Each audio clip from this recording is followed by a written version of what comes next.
As a photographer or videographer, these are the 6 things you need to do in this order before you go into business.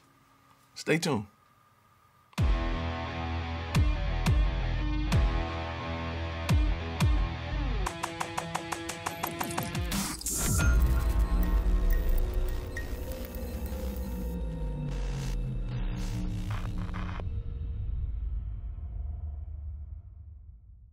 What's going on, guys? My name is Ty Turner, and if this is your first time on my channel, this channel was designed to turn your passion into profit. If you want a channel to show you how to burn your house down with smoke bombs while you capture great images, this is not the channel. However, if you want to put food on your table and learn the business side behind content creation, this is the place to be. Today, we're going to talk about the 6 things you really need to focus on in order before you start a photography or videography business. It's very important that you do these things in order so that they don't cost you more time and money later. Let's get started with number 1. You really need to develop a better understanding of what it is you love to do. Gotta know this. You have to know what you love to do. What do you love to shoot?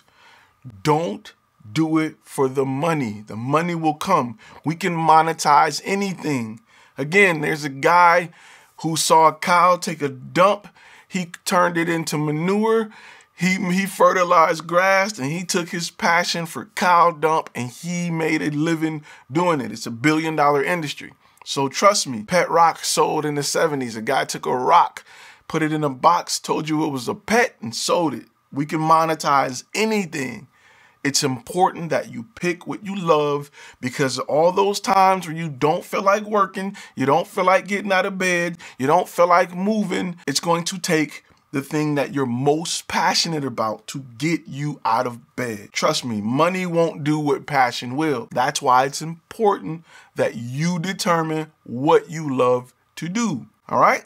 You got that?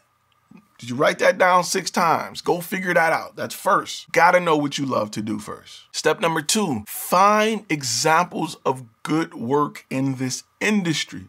Find an example of what's great as far as videos or photography. Find really good examples of what it is you want to do. If you can't find anything that's exactly what it is, find something that's damn close. And be honest with yourself on what makes this video or photo great. What makes it great? Is it their use of colors, props? Is it just the subject matter? What makes this piece of work you deem as excellent? Dissect it. Figure out why this piece of work is the greatest piece of work you could find, or why others like it so much. Ask other people. Do what you got to do to determine what makes this piece of work that you've picked as your example so great. Maybe the creator does a great job at lighting. There's certain things I love about certain movies, certain shots they use, certain music they use. There was a recent war movie, 1917, and I love the fact that it was one continuous shot. That, to me, was my favorite part of that movie. I enjoyed the storyline. I enjoyed everything else. But as a filmmaker, the fact that it was one continuous shot made me feel like it was real, like it really happened. I was really there, and I was living life in his shoes. That is the one thing I took away from that movie as the thing that made it so great to me. Step number 3 is investing in the knowledge and the gear you need to provide that level of quality.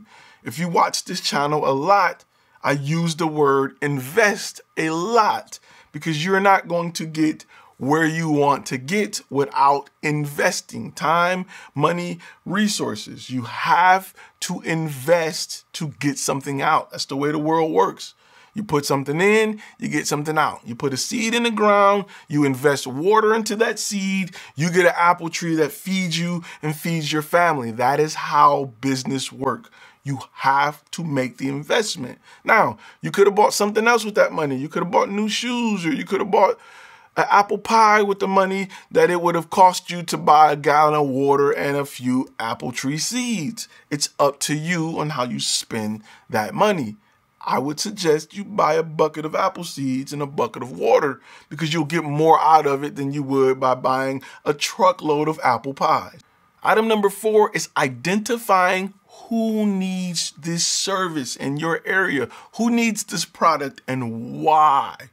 If I am a dog groomer or I do videos dealing with dogs, dog groomers would need my service. Why? So that they can advertise to their clients, so that they can bring in more money. Or maybe they just want to educate their viewers, their clients, their customers on why they are the best.